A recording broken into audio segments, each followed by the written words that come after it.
வணக்கம். இல்லறத்துல தாம்பத்தியம் ஒரு இன்றியமையாத தேவை கணவன் மனைவிக்கு இல்லைங்களா?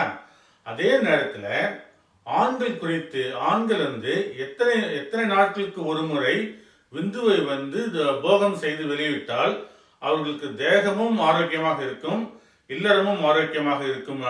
அதை தான் இன்னைக்கு பார்க்க போறோம். சரிங்களா?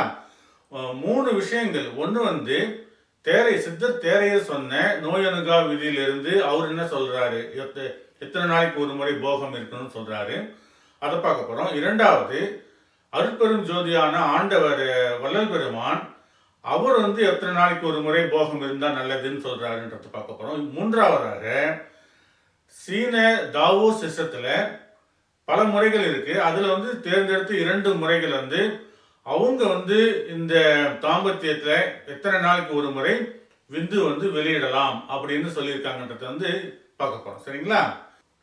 முதல் முறை நம்ம சித்தர் தேரையர் சொல்ற அவர் நோயணுகா விதிமுறையில பல பட்டியல்கள் கொடுக்கிறாரு. அதுல ஒண்ணு பெண்களோடு திங்களுக்கு ஒரு முறை அன்றி மற்ற காலங்களில் சேரும் அப்படின்னு சொல்றாரு. இப்போ திங்களுக்கு ஒரு முறைனா மாதம் ஒரு முறை. இப்ப அதுல என்ன சொல்லல அப்படின்னாக்க வயது சொல்லல அவரு. இப்போ ஒரு 30 வயது ஆன ஒரு வாலிபன் புதுசா கல்யாணம் ஆயிருக்காங்க, அவங்களுக்கு 30 நாளைக்கு மாதம் ஒரு நாளை தான் நீங்க போகம் வைத்துக்கணும் அப்படின்னு சொன்னாக்க அது நடைமுறைக்கு சாத்தியம் இல்லை இல்லையா? அவங்க இளம் வயது, அவங்களோட போக காலம் அதிகமாக இருக்கும். அதனால அந்த தேரையை சொன்ன அந்த 30 நாளுக்கு ஒரு முறைன்றத நம்ம பிளைண்டா எல்லா வயதினருக்கும் எல்லா உடல்நிலை உள்ளவர்களுக்கும் நம்ம ஏற்றுக்கொள்ள முடியாது. அதுக்கப்புறம் வள்ளல் பெருமான் சொல்றாரு 16 நாட்களுக்கு ஒரு முறை போகம் வைத்துக் கொள்ளலாம் சொல்றாரு. அது மோரார்லெஸ் எல்லா ஏஜுகளுக்கும் எல்லா உடல் நிலை உள்ளவங்களுக்கும் மோரார்லெஸ் அது பொருத்தி பார்க்கலாம். சரிங்களா? ஆனா சீன தத்துவமான தாவோ என்ன சொல்லுதுன்னா, ஒரு ஃபார்முலா எல்லாருக்கும் வேலை செய்யாது அப்படின்னு சொல்லிட்டு அவங்க 3 வழியை கொடுக்குறாங்க. அந்த 3 வழியில இரண்டு வழி தேர்ந்தெடுக்கப்பட்ட அனுபவத்தில் கண்ட உண்மை. அதனால அந்த 2 வழிகளை உங்களுக்கு நான் சொல்றேன். சரிங்களா?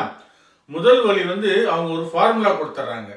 ஒரு ஆணோட வயது மல்டிப்ளை பை 0.2 அது போட்டீங்கன்னா என்ன நம்பர் வருதோ அத்தனை நாட்கள் அத்தனை நாட்களுக்கு ஒரு முறை அவங்க போகம் செய்து கொள்ளலாம். சரிங்களா? ஏன்னா இந்த விந்து சக்தி தான் நம்ம ஆண்களுக்கு உயிர் ஆற்றல், உயிர் சக்தி. அதை விரயம் செய்யாம பார்த்துக்கணும் நிறைய.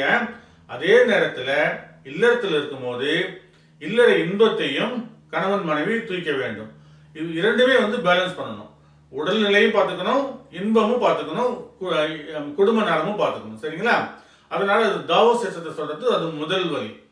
இரண்டாவது, அவங்க ஒரு அட்டவணையை கொடுத்துருக்காங்க. 20 வயதிலிருந்து 30 வயதுக்குள்ள எத்தனை முறை இருக்கணும், அது மாதிரி இந்த அட்டவணையை பாருங்களேன். இதுல இந்த அட்டவணையை பாருங்க. இந்த அட்டவணையில 2 நிலை. இப்போ எல்லாருக்கும் உடல் ஒரே மாதிரியே இருக்காது இல்லையா? சில பேருக்கு வலிமையான உடல் இருக்கும், சில பேருக்கு கொஞ்சம் தேகம் சுகம் இல்லாம இருக்கும். அப்போ இந்த அட்டவணையை அவங்க 2ஆ பிரிச்சுக்கிறாங்க. சரிங்களா? இந்த அட்டவணையை பார்க்கலாமா?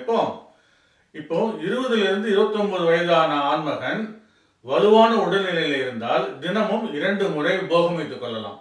அவனே பலவீனமாக இருந்தால் ஒரு முறை. அதே மாதிரி 30லிருந்து 39 வயதுள்ள ஆண்மகன் தினமும் ஒரு முறை போகம் வைத்துக் கொள்ளலாம், வலிமையாக இருந்தால். அப்படி இல்லைன்னா 2 நாட்களுக்கு ஒரு முறை. 40லிருந்து 49 வயதுள்ள ஆண்மகன் 3 நாட்களுக்கு ஒரு முறை போகம் வைத்துக் கொள்ளலாம். அது உடல் பலவீனமாக உடலாக இருந்தால் 4 நாட்களுக்கு ஒரு முறை செய்து கொள்ளலாம். 50 வயதுக்கு மேற்பட்டு 60 வயதிற்குள்ளவர்கள் 5 நாட்களுக்கு ஒரு முறை போகம் வைத்துக் கொள்ளலாம். அல்லதுன்னா அவங்க உடல்நிலை சரியில்லாமல் இருந்ததுன்னா, அது வீக்கா இருந்தாங்கன்னா 10 நாட்களுக்கு ஒரு முறை போகம் வைத்துக் கொள்ளலாம். 60லிருந்து 69 நாட்கள் வயதுள்ள ஆண்மகன் 10 நாட்களுக்கு ஒரு முறை போகம் வைத்துக் கொள்ளலாம். அல்லது பலவீனமான உடல்நிலையாக இருந்தால் 20 நாட்களுக்கு ஒரு முறை போகம் வைத்துக் கொள்ளலாம். 70 வயதிற்கு மேலானவர்கள் 30 நாட்களுக்கு ஒரு முறை போகம் வைத்துக் கொள்ளலாம். அல்லதுன்னா பலவீனமானவர்கள் போகத்தை தவிர்க்கலாம். இப்போ எனக்கு தெரிந்து ஒரு சித்த வைத்தியர் சென்னையில 85 வயது இருந்தார். அவர்கிட்ட பேசக்கூடிய பழக்கம் இருந்தது எனக்கு ஆரம்பத்தில். இது இது 25 வருடங்களுக்கு முன்னால். அவர் 85 வயதா உள்ள ஒரு சித்த வைத்தியர், சித்த ஜோதிடர். அவர் வந்து ஒரு நாள் பேசும்போது சொன்னார், 2 நாட்களுக்கு அவர் 85 வயது. அவர் அதாவது கீரைகளோட பயனை சொல்லும்போது, கீரைகள் வந்து வயகராவோட எப்படி அது அதிகமாக வேலை செய்யுதுன்னு சொல்லும்போது, அவர் பொது இடங்களில் பேசும்போது என்ன சொன்னார்னா, 80 வயது ஆன நான் கீரை உணவுகளை எடுத்துக்கொள்வதன் மூலம் என்னுடைய மனைவி கூட இன்னும் போகம் செய்து கொள்கிறேன் அப்படின்னு சொன்னார். சரிங்களா?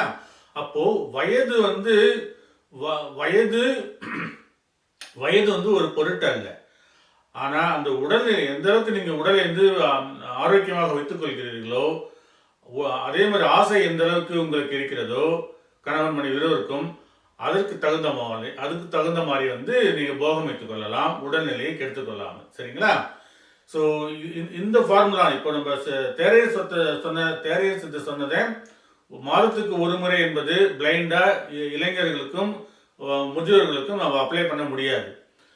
வல்லார் சொன்ன 14 நாட்கள் கணக்கு வந்து 16 நாட்கள் கணக்கு வந்து பெரும்பான்மையான இளைஞர்களுக்கும் ஆண்மகன்களுக்கு ஒத்து வரும். ஆனால் அதுவும் வந்து இளம் வயது தம்பதிகள்கிட்ட போய் 2 வாரத்துக்கு ஒரு முறை போகம் வைத்துக் கொள்ளுங்கள் என்பது சொல்வது வந்து சரியில்லை. அப்போ அதனால இந்த சீன தத்துவமான தாவோ முறையில சொல்லப்பட்டிருக்கிற இந்த குறிப்பை வந்து வாழ்க்கைக்கு மிகவும் பயனுள்ளதாக இருக்கும். சரிங்களா? எப்படி இருந்தாலும் அவங்க கூட சொல்றாங்க, உடல் நலம் வலிமையாக இருக்கும் பட்சத்தில் ஒரு முறையும், உடல் வளம் குன்றி இருக்கும் பட்சத்தில் அதுக்கு தகுந்த மாதிரி இடைவெளியே அதிகமாக இருக்கணும். அதாவது இளம் வயதுல வந்து போகத்துக்கு பிறகு ரெக்கவரிங் ஆன டைம் வந்து அதிக விரைவா இருக்கும். அதனால வந்து 2 முறை 3 முறை வந்து போகம் வைத்துக் கொள்ளலாம் இளைய வயதினர். ஆனால் வயது ஆக ஆக அந்த ரெக்கவரி காலம் வந்து அதிகமாக தேவைப்படுறதுனால இடைவெளியும் அதிகமாக இருக்க வேண்டும். சரிங்களா? போகம் வந்து ஒரு ஆரோக்கியமான நிலைதான். ஆனா நம்ம உடல்நிலையை பாதிக்காத அளவுக்கு போகம் இருப்பது ஆரோக்கியம். இப்போ தேக புஷ்டி சூரணம், அதுக்கு வந்து சித்தர்கள் சொல்லியிருக்க முறையை வந்து வரும் வீடியோக்கள்ல நான் சொல்றேன். ஸோ இல்லறத்தில் வாழக்கூடிய அனைத்து தம்பதிகளுக்கும் தாம்பத்தியம் ஒரு இன்றியமையாத தேவை. வயதுக்கும் உடல்நிலைக்கும் ஏற்றமாறு போகம் வைத்துக் கொண்டு இன்பமாக இருப்பதே சால சிறந்தது. அடுத்த வீடியோவில் இன்னொரு முக்கியமான வீடியோவோட சந்திக்கிறேன். நன்றி, வணக்கம்.